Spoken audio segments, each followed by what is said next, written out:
Hello viewers, good morning. என்னோட first video நான் இன்னைக்கு யூடியூப்ல போட போறேன் என்னோட ரெசிபீஸ்.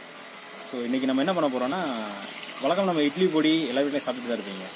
இது வந்து கொஞ்சம் டிஃப்ரெண்ட்டாக இருக்கும். இது ரொம்ப ஃபேமஸ் எங்கன்னு கேட்டிங்கன்னா தென்காசி, கடையநல்லூர், செங்கோட்டை இந்த ஏரியாக்களில் வந்து தேங்காய் பொடி ரொம்ப ப்ராப்ளம்.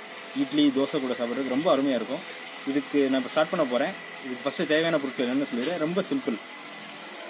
அரை மூடி தேங்காய், 50 கிராம் கடலைப்பருப்பு, 5 மிளகாய் வத்தல், கொஞ்சமாக புளி, பூண்டு பல்லும், கொஞ்சோண்டு பெருங்காயமும். இவ்வளோதான். இது கூட கொஞ்சம் கருவேப்பிலை மட்டும் சேர்க்க போகிறோம். அவ்வளோதான். இப்போ நம்ம வீடியோ போகலாமா?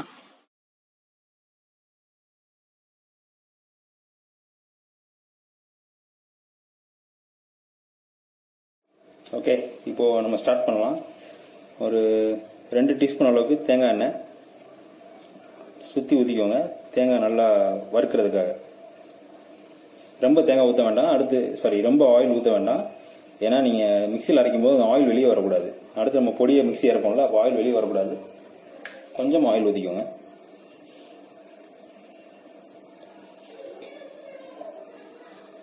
எண்ணெய் ஹீட் ஆன உடனே தேங்காய் போட்டுடலாம்.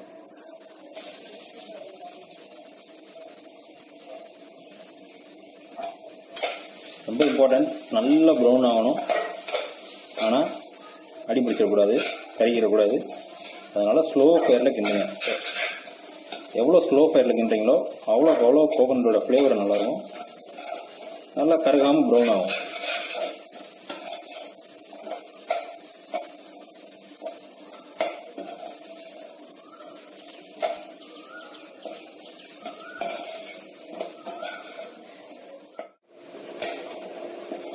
ஸ்லோவாக ப்ரௌன் ஆகுது.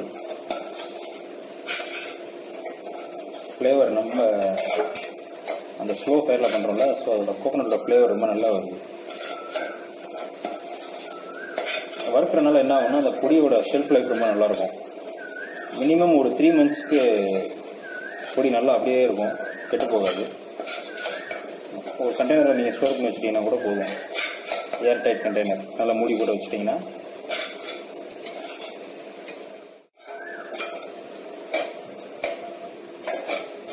ரெடியான கோகனட்டை பாத்திரத்தில் மாற்றி வச்சுக்கோங்க. கூல் பண்ணணும். இதை கூல் பண்ணணும்.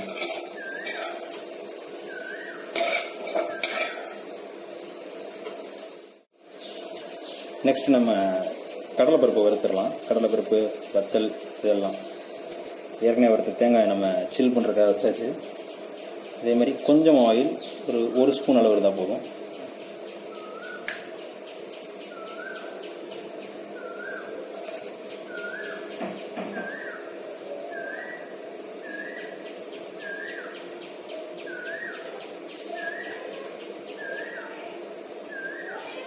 ஆயில் சூடாகிடுச்சு. கடலைப்பருப்பு போட்டுங்க. 50 கிராம்.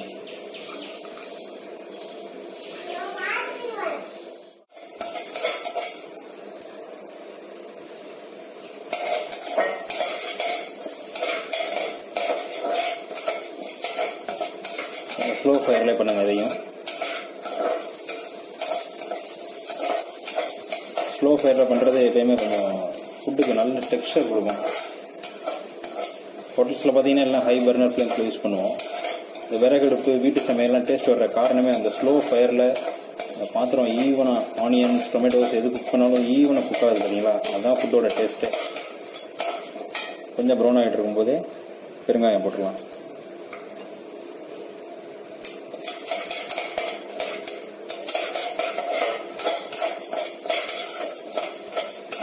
நல்லா பொரியுது.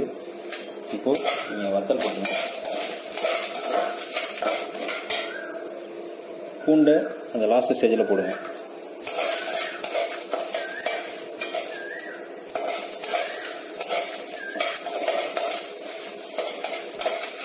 ரேஞ்ச் ஆஃப், ஃபயர் ஆஃப் பண்ணிவிட்டு கருவேப்பிலை. கடலைப்பருப்போட ஃப்ளேவர் சூப்பராக இருக்குது.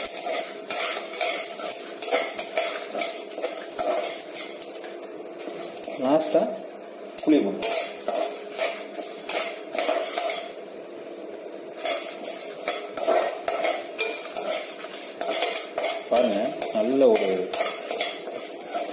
ரெட்டிஷ் ப்ரௌன் கடலைப்பருப்பை பார்த்தீங்கன்னா தெரியும், அந்த மாதிரி இருக்கணும்.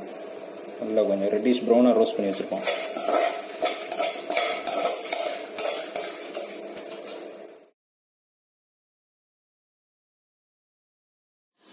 ஓகே, இப்போது நம்ம வறுத்த பொருள் எல்லாமே சில் ஆகிடுச்சு. அது ரூம் டெம்பரேச்சர் வந்துடுச்சு. நம்ம மிக்சியில் போட்டு இதை திரிச்சிடலாம். ரொம்ப ஃபைனாக திரிக்கிறாங்க, குறன்னு அர்த்தம். கொஞ்சம் இந்த ஸ்டேஜ் குறன்னு வரும்போது கொஞ்சமாக கல் உப்பு சேர்த்துக்கலாம்.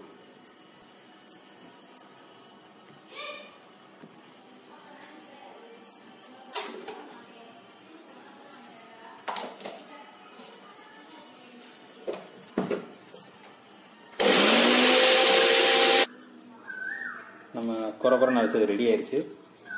கடலைப்பருப்பு அதை ஃபஸ்ட்டு ஒரு பிளேட்டில் கொட்டி வச்சுக்கோங்க.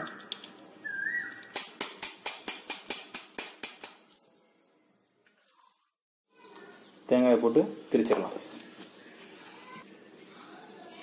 இப்போ பார்த்தீங்களா, ரொம்ப ஃபைனாகவும் இல்லாமல் கொஞ்சம் நல்லா அப்படி இருக்கணும். இப்போது நம்ம ஏற்கனவே அரைச்சி இந்த கடலையோடு சேர்த்து இந்த தேங்காயும் போட்டு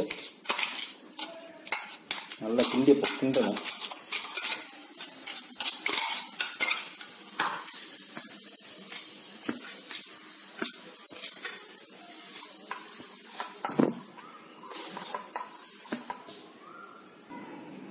இப்போ பாருங்கள், நான் ஏன் இந்த மாதிரி ஒரு ஓப்பனான பிளேட்டில் போட்டு வச்சுருக்கேன்னா, நம்ம தேங்காய் ஆட்டும் போது கொஞ்சம் ஈரம் வந்துடும். எப்படினாலும் தேங்காயில் இருக்க எண்ணெய் ப்ளஸ் நம்ம ஊற்றின எண்ணெயெல்லாம் சேர்த்து அந்த எண்ணெய் ஈரப்பதம் எது இருந்தாலும் காஞ்சிடணும். அதுக்காக நீங்கள் ஒரு 20 மினிட்ஸ் இந்த மாதிரி ஒரு ஓப்பன் பிளேட்டில் மிக்ஸ் பண்ணி வச்சுருங்க. அது நல்லா காயட்டும். அவ்வளோதாங்க, தேங்காய் பொடி ரெடி. ஸோ பொடியோட ரெசிபி பார்த்துட்டீங்க. இப்போது எப்படின்னா அந்த பொடி எப்படி நல்லா சாப்பிடணுன்றதை நான் சொல்லித்தரேன். இட்லி சாப்பிட்றது, பரோட்டா சாப்பிட்றதுலாம் சில ரூல்ஸ் இருக்குது. அதுபடி இப்போ நம்ம சாப்பிடலாம் வாங்க.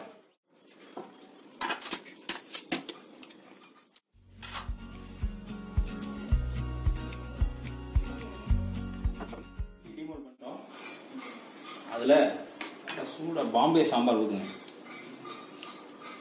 பாம்பே சாம்பார் அது மேலே பண்ண அந்த பொடியை